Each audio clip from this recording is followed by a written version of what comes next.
Seye Adelekan.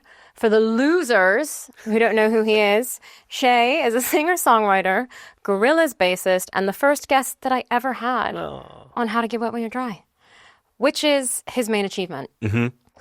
He was recently 7 years clean, and he was also recently standing outside my flat the day after I had a dream about him. It wasn't a sex dream. Nope. Shay, welcome back to the show. Did you miss me? Oh my God. Thank you so much for having me. And yeah, that was quite a dense intro. I've written this down too. Cool. Even though I meant to make this look natural. Mm-hmm. Since we last spoke, we've both been through breakups. Hey, all right. So I thought the show was cursed.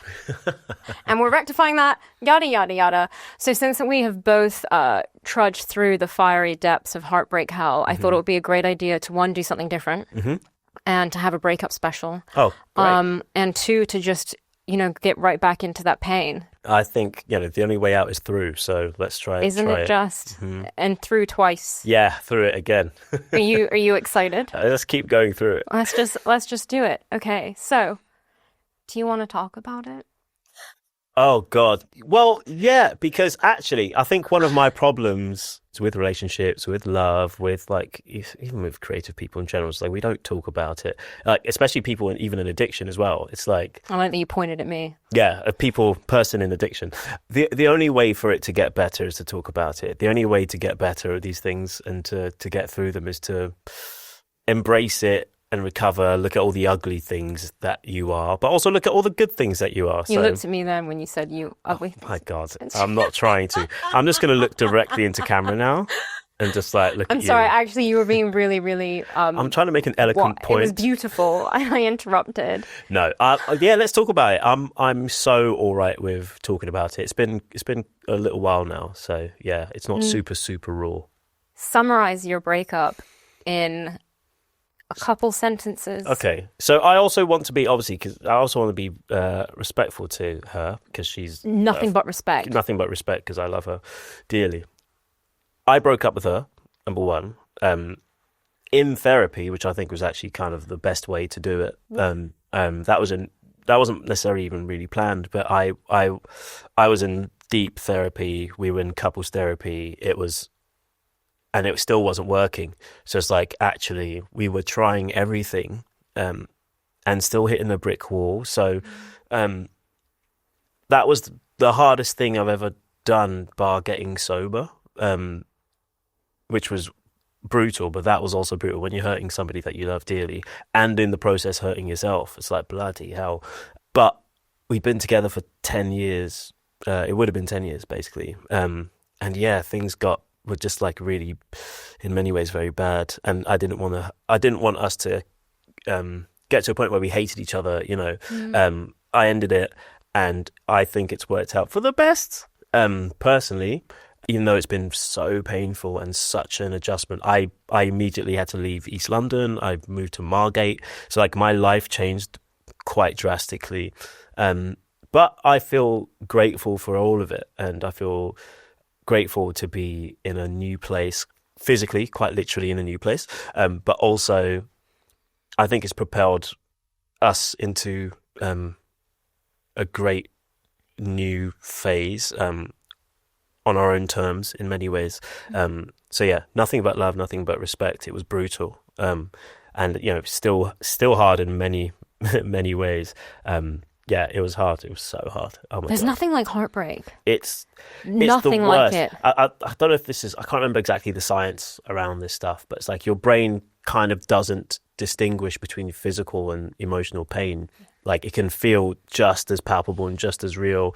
You lose sleep, you get sick, your nervous system freaks out. It's not, you feel unsafe. And especially when it's someone that has been your comfort and your confidant for so long. It's what the hell am I doing here? I spiraled, but thankfully I ended up just getting straight into doing loads of work. So that's not necessarily super healthy, but it's what happens. Yeah, fuck it, fuck it, whatever.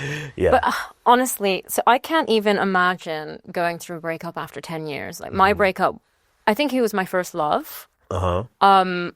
So it was hard in that respect. I also I left the relationship just to no, but I'm joking. Not that anybody's winning. Not that anybody's winning. Yeah. No, but it was also, so yours is just a whole different fucking ball game. Mine is just like school sports day, and yours is like a whole fucking tournament. No. It's all suffering. Like, you can't do comparative suffering. But it was really hard. Of course. And, I also have absolutely no bad feelings there. And because of recovery, I feel like I dealt with it gracefully. Yeah. When in the past, it would have just been disgusting. But leaving something when I loved somebody, but it hadn't yet reached that point where it was just totally awful, like what you were saying, was really difficult. So how did you do that after 10 years? That must have felt like you were missing a limb. I still do. I miss her terribly. And it really hurts. Oh no, I'm going to start crying. Yeah, no, I just felt that as well. No, that actually I'm actually about to cry. Yeah, it's true. I am missing a limb, and regardless of what happens in the future, I always will be. So. Oh my God, I am about to cry. I mean, that's the price of loving someone. Do you think it's worth it? Oh, always, 100%. Totally agree. Ethan Hawke said something beautiful in an I think it was just an off the cuff thing in like an interview on a red carpet quite recently. But I think someone asked us like, what if you love someone and they don't love you back? It's like the person who loved them is the one who wins. It's like there's no such thing as wasted love. It's like I don't think there's anything more amazing than having the chance of like loving someone and being loved like that. I think your life is made better. And even the pain of breaking up with someone and pain of losing someone, actually you're living. It enriches your life in a way. That's obviously not all breakups. Some people break up with people or because of a horrendous abusive relationship, etc. It's like those aren't blessings. Do you know what I mean? But I think in general, if you can experience real true love for someone else, and by doing so experience loving yourself in a new way, I think you're lucky. But the price of any great thing, there's a cost to every great thing. I think it's unbelievably worth it. Mm-hmm. Unbelievably worth it. Yeah. Because, I mean, it's what life is all about. I mean, we live in such a crazy time, and it's like, what else is there that is more real than love? And like, what else you can't even control much of anything in your life, but if you can go home to someone that thinks your madness is actually cute, that's pretty cool. And then you break up with that person, and then someone, at least someone in this world thinks you're pretty sweet like that. It's pretty great. But fuck me, it's brutal. It is. I just quickly, I just want to say with what you touched on, I think the opportunity to love yourself in a different way after ending something is so important. Because it was, I've had 2 breakups that hurt, and they transformed my life in a really positive way. Yeah, eventually. I mean, eventually. It takes a lot to get there, I would say. But then also still having that love for that other person, but in a different way, instead of just villainizing them. Yeah. But that took a minute. That took a fucking hot second. And I mean, being sober, my God, I think, thankfully, actually, one thing I'm slightly surprised about, but like I didn't at any stage think I'm going to push the fuck it button and I'm going to go to the corner shop and get a bottle of brandy. For fuck's sake, that was one of my questions. You fucking ruined it. No, it's okay. I just have to reorder your very professional cards. I'm joking. That's really great for you. Yeah. You whoop-de-doo. No, legit. I'm actually quite surprised. I think at that point I also realised, oh snap, my recovery is actually going pretty well, considering that I did not. I didn't call an 8-ball in and get like 3 bottles of wine and get weird for a summer. I actually had to just sit in it and crack on. That's not to say that I've been super stable necessarily the whole time. I like how you said that. Yeah, I was like super stable. For those who can't see, I'm rocking back and forth. He's rocking. But I think. That was when you say about sort of learning a bit about yourself. I got to learn that in that moment as well. It was just like I'm actually doing this sobriety thing for real. One of the things that some of the lads used to say in rehab was just about how we've all got those things that would happen in our life that would be our excuse, like in case of emergency, like if, a death of a parent or something like that. It's like no one will be able to tell me anything if I get bang on it after something like that. It's just like, it's a great excuse. So you kind of keep those in the back pocket just for, which is a bad practice, but it's just like we all kind of think about that stuff. And I would have thought that, a really big breakup like that would be like, no one would be like, well, he's gone off the rails. Well, of course he has. He's heartbroken in a really epic way.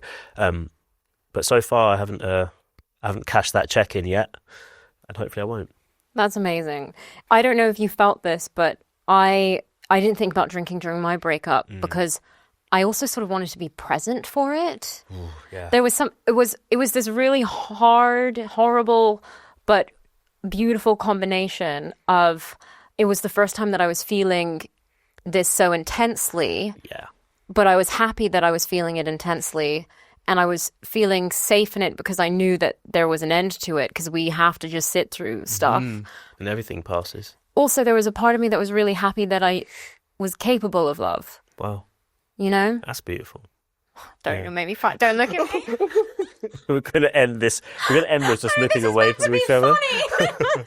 Bring up more banter. Okay, right. I'll move on to another question before we both fall into pieces. So did you have to do a breakup PSA? Like, when you break up with someone and you're just like, fuck, I have to, tell my friends, I have to blah, blah, blah, blah, blah. Yeah, I think I sent a few sort of big WhatsApp messages. I've got a really big friendship group from Bromley, where I'm from, and there's like 30 of us who've been mates since secondary school.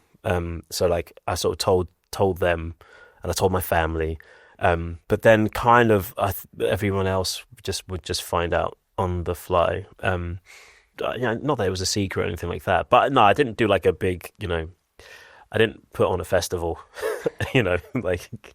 one would hope not. No. Yeah. I mean, that's a good idea. One would...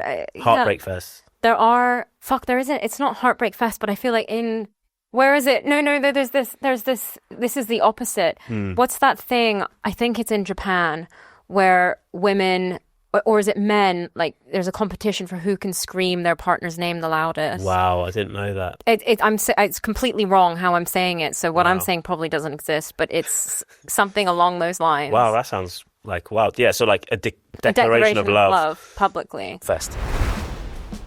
In a bid to bring you factual information about this love fest in Japan, where partners scream their love for each other from Cabbage Patch, I decided I'm going to bring you more information that's not factual, because one of the articles said that 70% of couples start referring to each other as mama and papa once they become parents. Firstly, ew. I don't really have a secondly.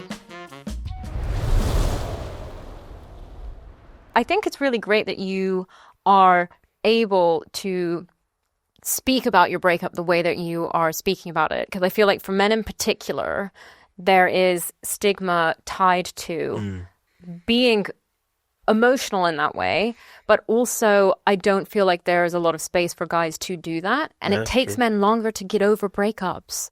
Apparently, statistically. Yeah. And you know what? I get that. I felt an attack on my masculinity in many ways.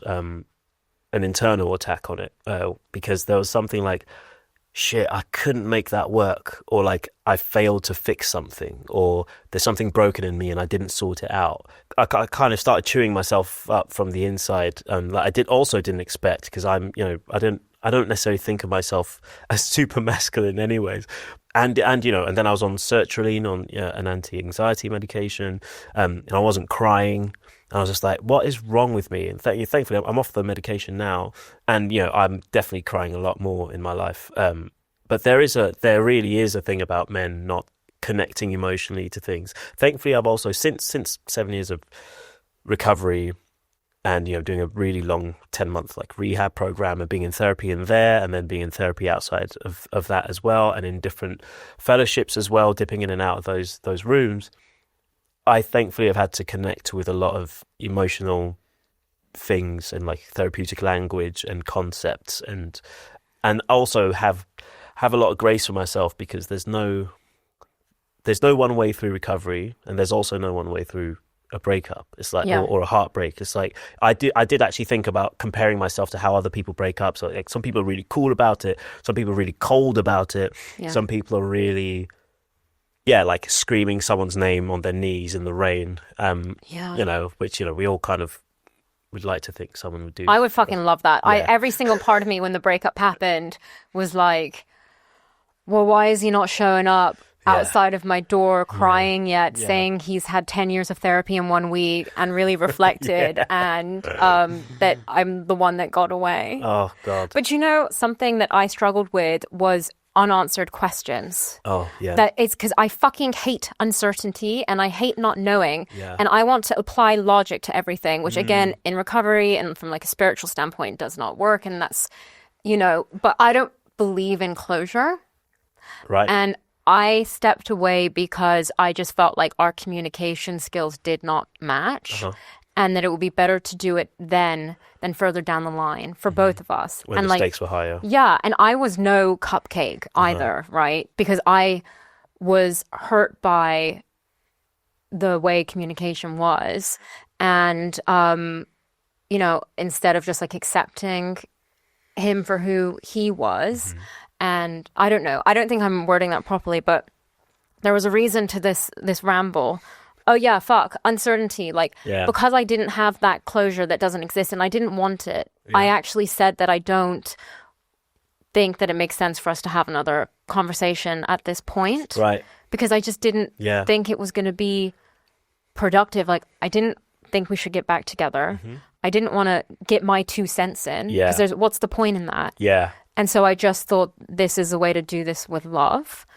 But that's hard. That's really hard. Open loops, like our brains hate it. And like, I kind of hate it. But also, I'm a freelance musician and my life is constantly ambiguous. Like, there's so much uncertainty in my life. And also, in the chaos of addiction, your life is absolutely mental all the time. So it's like, actually, I can sit in uncertainty pretty well. The uncertainty that was more, I don't know, as soon as we broke up and I had to move, like I'm still kind of in a temporary living situation, and like that in the back of my mind is still quite hard, because I also realized that, you know, because I left everything in my flat, and I moved all my stuff into like storage, and I realized I don't have any furniture, I don't have any paintings, I was just like, oh shit, have I actually ever put down roots anywhere?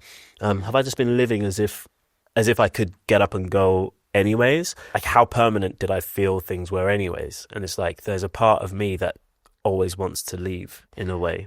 And actually, that was a really hard realization. Do you think it's a safety thing, or do you think it's a...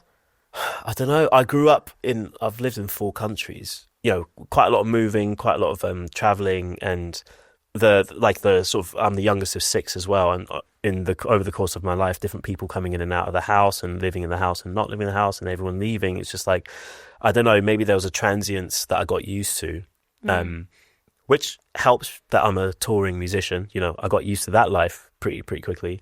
But now I definitely feel like I'm cultivating more of a home life, both within myself and like physically, like where I'm at, that I do want to come home to. So he's nesting. I think I've got a couch now. He's got a couch. Ladies, line up. It's kind of burnt orange. It's not in anywhere, but I've got it. But there's something about me that's just like, okay, maybe a part of my heart and my head needs to actually settle down. It's so funny you say that, because the person I'm seeing now won't even hang up his posters in his apartment in case he leaves. So that's food for thought for me. No, it's funny though, because it feels like... Sorry, I didn't need to put you in it. Yeah. No, it's okay. I've already made a dig about it. No, he is wonderful. He's a really nice guy. Oh, lovely. But it's funny that you say that, because I feel like the, you know, transience affected me in a different way, where I always felt like homesick with everything. It just, I kind of grew up having this feeling of homesickness, but I didn't know what for. Wow, yeah. Does that make sense? Yeah. Do you feel like you're any closer to knowing what that is? I think it's, you know, upbringing things and just a sense of anything good is just going to be taken away. And thankfully, that's something I've worked through in recovery. Great. Which is why it was so wonderful to, actively choose to go through heartbreak. Because I don't know, I just think it's all fucking worth it. There's nothing better than being love. And I don't know, it's great. Yeah. So, right, I want to know, like, what was your unwell breakup thing that you did? Because mine was... Oh, God, this guy's going to dump me now when he sees this. So mine was I uploaded our correspondence to ChatGPT. Okay. I would ask AI if it thought that I handled it in a secure fashion. And obviously it said that I was... Yeah, you were. Yeah. It's like, you absolutely Smashed 10 out of 10 for this breakup. That's my unwell. Did I do anything unhinged? I don't know. I did go so hard into work though. I immediately... No, well, there was stuff that was already booked. Like 2 days later, I went on an Africa Express tour, and then just after that, I started doing Gorillaz stuff for last summer, which was really, really cool. But also, I've gone really hard on social media in a really potentially quite unhealthy way, but it feels pretty good. That has been pretty intense, and actually really, I don't know, really kind of honing in on sort of the things that I want for my future, and the kind of, like, I'm turning 38 in May, and... Old! No, I'm joking. You're not. It's like, no, you should have just gone, damn, like Kevin Hart. And Seye, I actually just said before we started recording that you look amazing for your age.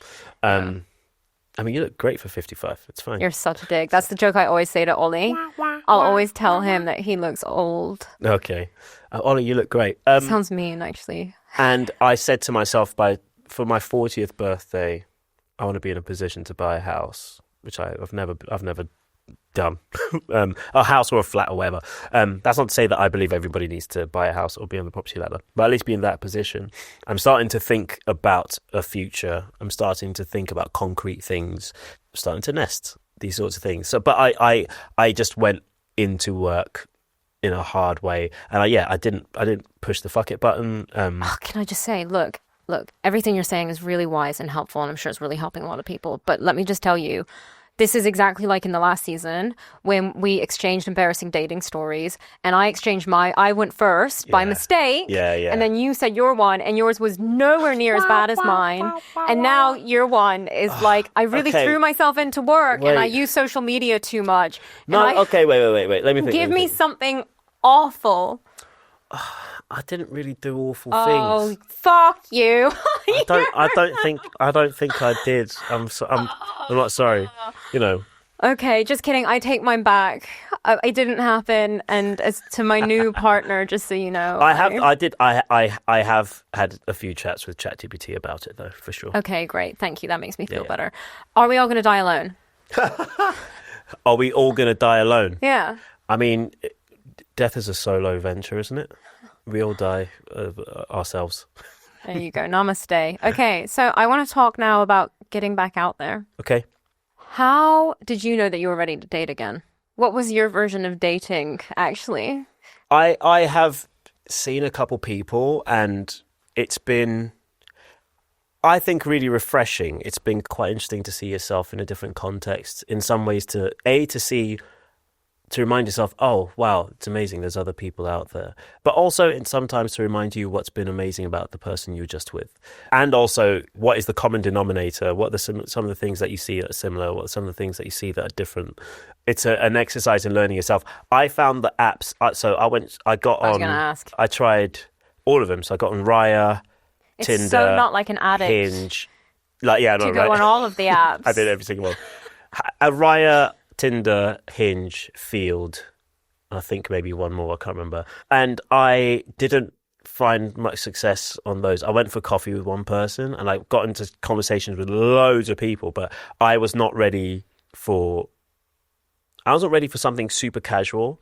And then nor was I ready for, because some of the people on those apps are just like, it seemed like there's only two extremes. It's like, let's get married and have babies. babies. Let's get married and have babies, or I'm going to be under this bridge in 10 minutes. Come ready. And You went there. Whoa.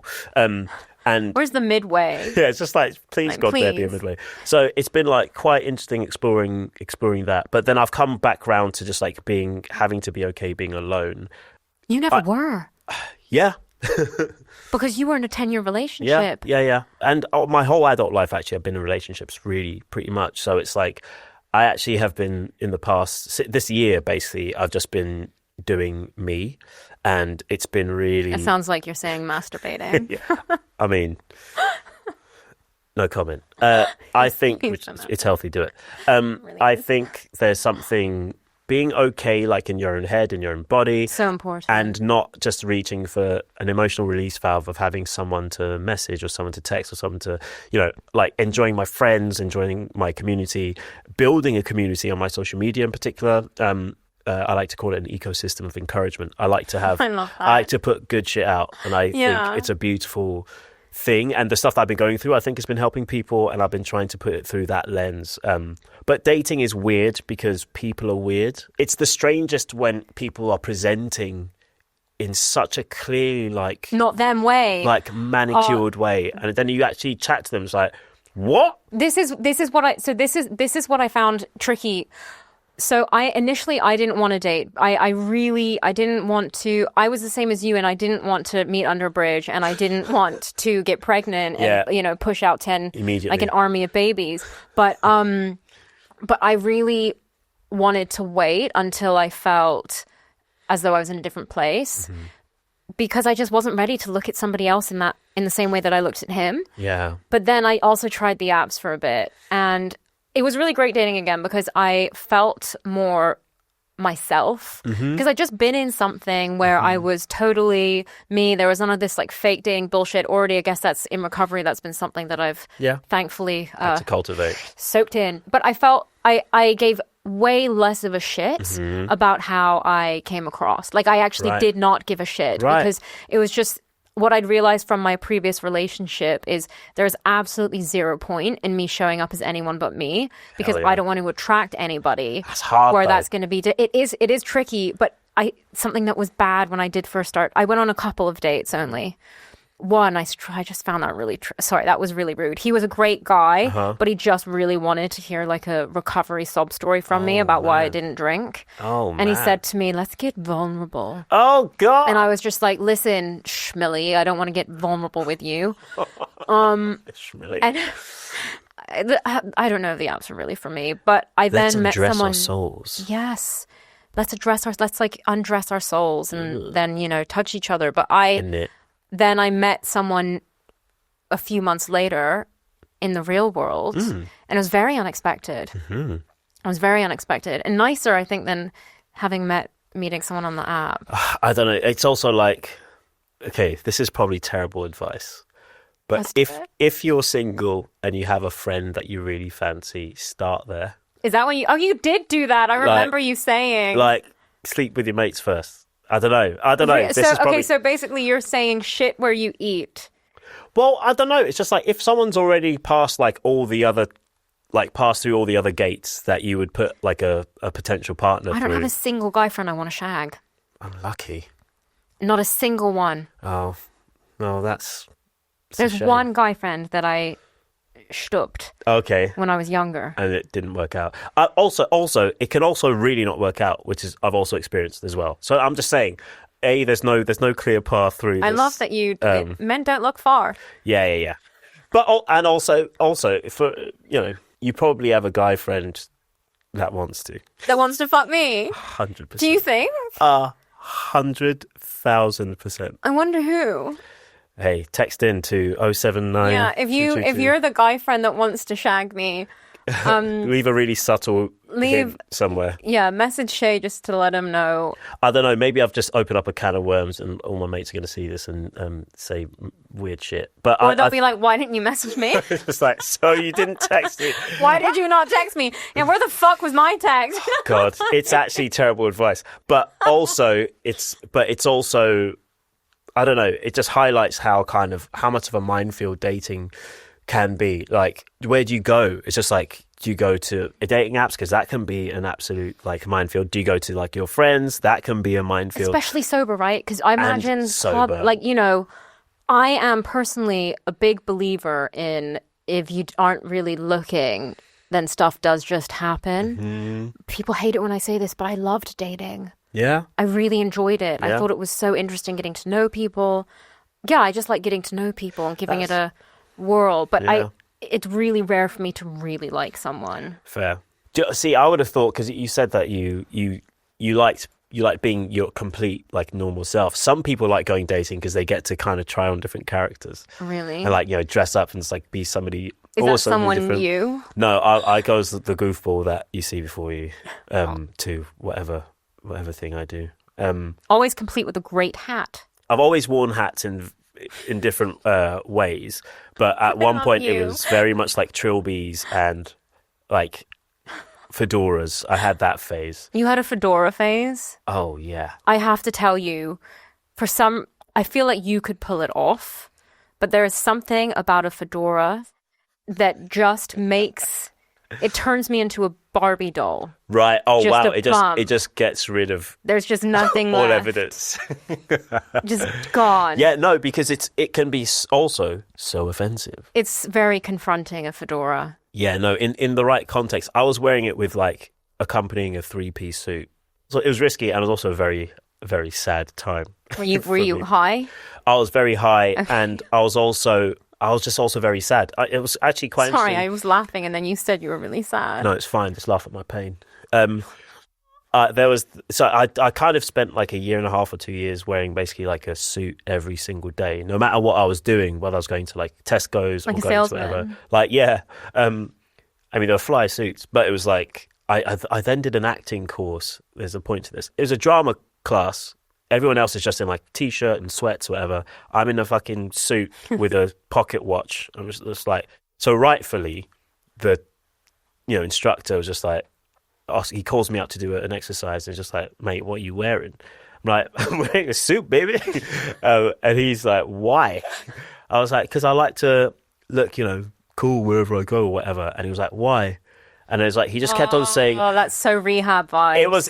It was quite confronting. I was also like, screw you, man, but do you want my money or not? But then I eventually broke down because it ended up just being like, I was so unhappy. The only thing I could like project was this image, and it was just like, it wasn't actually doing anything for me internally. It's like when I was an emo.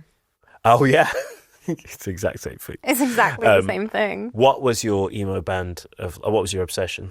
Okay, right. So I had this really unhinged crush on Ollie Sykes. Oh yeah. I just wanted to lick him up and down. That's fair. It's a lickable guy. Yeah, but what really upset me is I went to the Barbican recently, and they had an exhibition, like a retrospective of emo culture. Right. And things I still owned were in cases.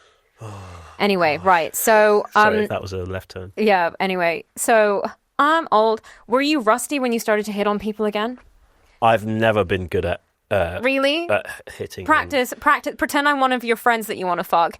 Hello, would you like to practice sex on each other? But I have a friend who actually said that to someone. Really? Yeah, and I it think worked. it's great. It worked. I think it's great. No, I've never said that before. But I'm very direct. I don't know. I think I would. So the problem with me is that I can't even keep it casual. It would just we'd end up getting really emotionally entangled, and then sleep with each other, and then I'll freak out, and then you run away. Then I run away with your posters that aren't hung on the wall. Yeah. Yeah, that's me. No.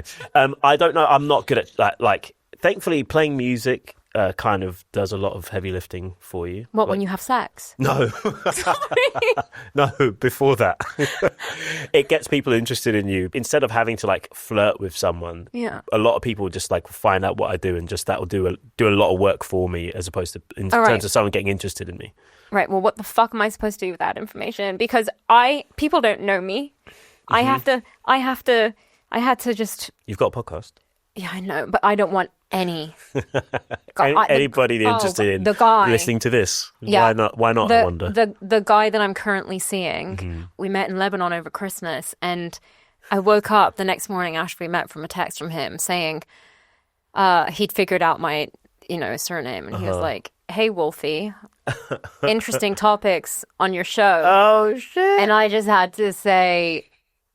please, for the love of God, do not listen. Stop watching it. Because I just wanted there to be some mystery. Yeah. And also, these are, while I am myself on this, it's just snippets of who I am. Yeah. It's not the full movie. Yeah, exactly. There's more nuance. There's nuance. You know, I'm more than like accidentally making it look like I've sucked a dick on camera and bad interview skills. Yeah. Yeah. So, may I say, you are the difference between the first episode and now. You are way more confident. You've been getting like I love this show, by the way. He loves it, and I think you're doing an amazing job. Thank you. You're welcome. I really appreciate that. I mean it. Should we cry again?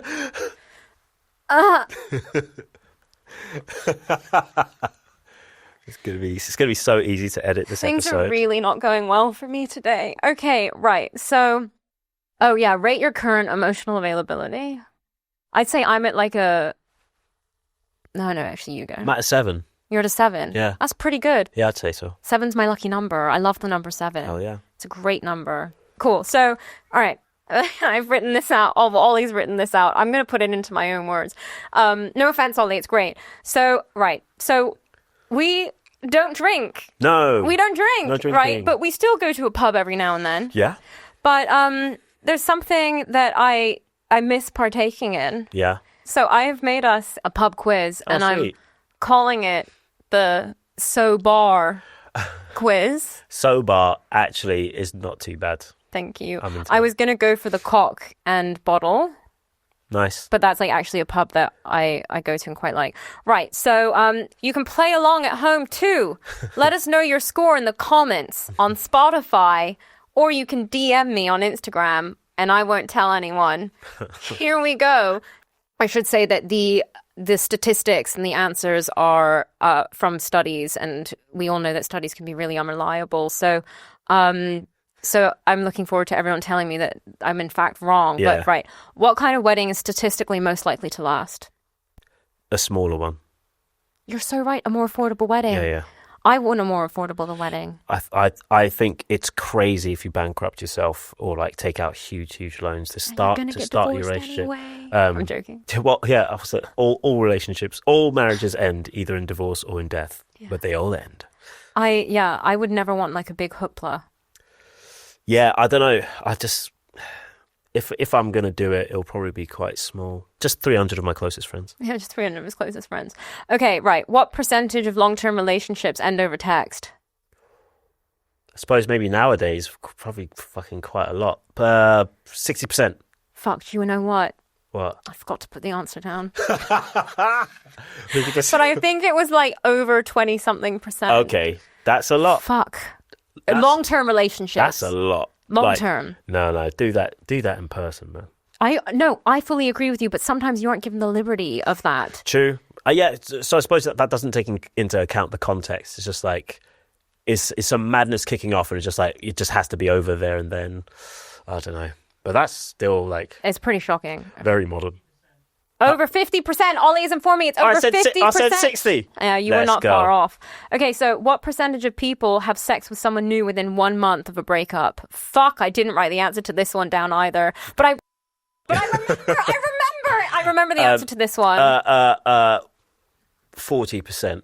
I think it was over 23%, Ollie. 50% Wow. of people will shag someone Within a month? within 1 month of a breakup. Did you? No. Me too. I actually didn't. Women now initiate what percentage of breakups? Most percent. Again, over 50%? Yeah, it is Yeah. over 50%. So obviously studies vary, but it is saying nearly 69%. 69%. I know. Perfect. Way. Perfect. See, because it's a pub quiz, you have to make like the pub noises, like Way. way. Yeah. England. So yeah, that's not surprising to be honest. No. I mean, Because I think when women are done, they're done. yeah. Yeah. Right. On average, male orgasms last about 6 seconds, while female orgasms average closer to 20 seconds. Also, men typically experience 10 to 12 erections per day, including many during sleep, which help keep penile tissue healthy. Mm-hmm. Oh my God. Is there a question coming or are we just reading the answer? I was like, oh, that's really interesting. A cock and bottle biology Ollie, lesson. I didn't write a question down for it. I just wrote loads of genital. Just genital facts. I just wrote genitalia facts. There is no question. Oh my god. Okay. I love this show. Oh look, the more you know. Hey. or not. I don't even know what the fucking question is. Okay. How many units of alcohol are in a pint of average strength beer? Oh, fuck knows. How many units of alcohol Because I never paid attention to this. are in a pint of average strength beer? Units, 2 units. What? How did you know that? I drank a lot. But you kept track of your units? No, I didn't. That was a guess. But I'm just thinking, I don't know. It's just, 2 units. Wow. What do you think the weekly bonus question to make up for the peenie one? What's the weekly recommended limit? It's different for men and women, isn't it? Yeah. Is it like 8 for men and like 4 for women or something crazy? 14 for your weekly recommended. It's only 6 pints, the weekly recommendation. Yeah, that's what I'm just like. Everyone, if we're going by those recommended daily things, everyone overdrinks. Yeah. Pretty much. If you're having any fun. What percentage of people have sex with their ex after breaking up? 70%. Over half. 28% do it during the recovery period specifically. So like fresh, very soon after. Fresh, sort of thing. fresh heartbreak meat. The X-Files. This is why you're the songwriter. Let's go. What percentage of breakups oh God, hey, I did have the answer for the question. I have the breakups happen over text one. Got it. Okay. Right. Now I've also, can I just say, I'm so sorry I'm failing at this quiz. I just wrote the question with no answer. I feel like we've run out Clitoral of... tissue consists of the same spongy erectile tissue as the penis and expands when aroused. And then I just didn't have anything. Honestly, I really failed at this quiz. But that's just how the Lord wanted it. It's how life goes. It's what the spirits and gods and everything, they wanted that. Right. Before we wrap things up, I'm going to ask you the question that I ask every guest when they come on. And I'm asking you this for the second time because I just can't get enough. Okay. How do you get wet when you're dry? I'm still working out the answer to that. I am trying to connect with my sort of erotic energy as much as I can. I don't really know how to. And I'm discovering it. It's an ongoing thing. And yeah, we'll see. I'm happy for you. Thank you. And your erotic energy. Yeah. Great. Wow. There you go. Wait. Ladies. What a pleasure. Connect to it. No. Shay and his burnt orange sofa are ready to explore. And copious amounts of guitars. And you're going to listen to Sweet Disposition while he goes in and ends. Right. Speaking of ends, it's the end of the show. Thank you so much for coming on for a second time. What a pleasure. I can't believe it's been quite a while since I know. the first one. Crazy. Yeah. Look at the growth in us. This has been really great. Thank you so much. I hope that wasn't terrible, and I hope to be back again because this is really, really fun. You are friend of the show. Hey, hell yeah. You will always be back. Nice one. What a pleasure. What a pleasure indeed. Thanks for listening to this episode of How to Get Wet When You're Dry. Wait, I'm just reading it because you wrote me something. I didn't anify it, so I'm just going to ad-lib. Thanks for listening to this episode of How to Get Wet When You're Dry. I hope that our pain brought you all some joy and that you've taken something from this, like our exes took from our hearts, since that's a joke. Let's redo that one. I'm a healthy person, I swear. If you have listened and collapsed in disappointment, or you actually like the show, Ollie, is that you telling me to stop talking? I've never had a man go, did you just, he enjoyed beeping at me way too much. Look at it, he's in hysterics. Oh my God. Thank you for listening to this episode of How to Get Wet When You're Dry, or watching us if you, clearly you watched us. Like, look at God fucking damn it. Right, whatever. Anyway, thank you for listening to the show. You can catch us wherever you get your podcasts. You can send in any questions you have relating to dating, sex, sobriety, etc. to @WetWhenDryPod on Instagram, and our resident psychotherapist will answer the cues. And you can give us money. There's a collective link in the bio of everything that we have because we need money. So why is that funny? I'm just smiling because I want to encourage you to get some money. Don't forget to follow us at Wet Wind. I sound so desperate. Please follow. I sound so desperate in this outro. Please give us money and please sir. follow us on social media. Help us not help you. Bye.